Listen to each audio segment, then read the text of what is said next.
Ikhfa itu terbagi menjadi tiga. Pembagian tiga ini dilihat daripada posisi huruf-huruf ikhfa daripada nun sukun. Karena ikhfa ini, huruf ikhfa ini dan hukum ikhfa ini kan adalah pembagian daripada hukum nun sukun dan tanwin. Dan dari hukum nun sukun dan tanwin ini ada hukum ikhfa. Ikhfa terbagi menjadi tiga berdasarkan posisi dari nun sukun ke huruf-huruf yang dihadapinya, yaitu huruf ikhfa. Itu ada yang dekat, ada yang tengah, ada yang jauh. Nah, nun sukun itu kan posisinya di lisan, di mintorfil lisan, jadi ujung lisan. Ujung lisan menyentuh kepada langit-langit yang ngejerat itu. Nun sukun itu di sana posisinya. Nah, dari posisi itu nani nuna nunan naninan naminal munni maninan nanina, dari sana nun itu nah dari ini ketika ini bersukun, nun sukun, kemudian di depannya ada huruf yang dekat, misalkan yang dekat dari nun itu ada ta, ada po, ada da, hampir masih di sana posisinya, tapi tidak satu posisi, itu beda, itu dekat. Nah, dekat dalam bahasa Arab disebut akrob atau korib, makanya ada sahabat karib, sahabat dekat, begitu. Akrab itu kan berarti kalau kita mah akrob. Nah, akrob itu apa? Bukan ke huruf yang tadi yang dihadapinya itu posisinya dekat, dan kedekatan posisi ini pun mempengaruhi bunyi angnya.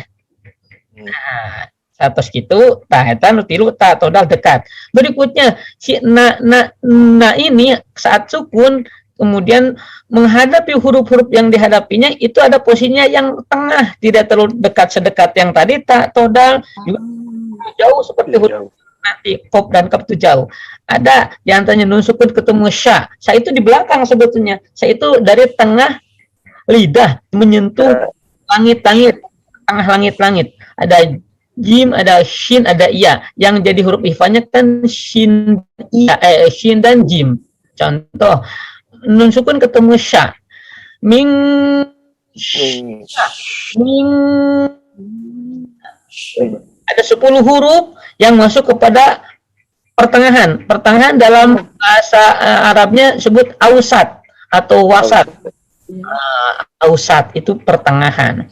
Pertengahan apanya? Jarak dari nun sukun ke huruf-huruf yang pertengahan ini tidak terlalu jauh, tidak terlalu dekat, tengah-tengah lah. Ada 10. Ta, jim, sin, sya, kemudian dha, kemudian fa. Nah, 10 itu. Nah, berikutnya ada huruf yang posisi nun sukun na ini menghadapi huruf di depannya itu jauh. Mana? Ada 2, ko dan ka. Coba bandingkan. Nah, itu dari ujung lisan, mintorfil lisan, sedang ko dengan ka dari lisan paling belakang. Jadi, makhraj yang keluar daripada lisan yang paling jauh itu adalah ko dan ka. Hampir mendekati tenggorokan itu mah. Gitu. Ko dengan ka. Bahkan ada yang menyebutnya ko. Kalau ko berarti di tenggorokan, di lak-lakan itu mah ko. Nah, itu kelirunya. Padahal ko itu bukan dari lak-lakan, dari tenggorokan, dari lisan. Lisannya lisan paling belakang. Makanya ko, ka, ko, ka. Samakan dengan ka pengucapannya. Nah, ketika nun sukun mad ko dan ka ini jauh, maka mempengaruhi pada suara ikhfanya. Jadi cenderung dominan ang sekali. Syai'il qadir minka, ada lafaz kan ladung. Nah, ini mahafi dominan ang jelas ang pisan. Tapi semuanya juga ang, hanya apa ya, presentasi angnya begitulah, dipengaruhi oleh jarak dari nun sukun ke huruf yang dihadapinya. Gitu tah tentang ikhfa. Ya, ada sedikit lagi satu bahasan ikhfa itu. Yang ini malah sebetulnya yang paling pentingnya. Ikhfa itu dari segi posisi makhraj berarti kan. Dari segi sifat, dari segi karakter, ikhfa juga terbagi itu menjadi 2. Ada ikhfa yang sifat suaranya itu tebal, ada ikhfa yang sifat suaranya itu tipis. Nah, saat kapan tebal, saat kapan tipis? Saat ifa itu tebal saat menghadapi huruf-huruf isti'la.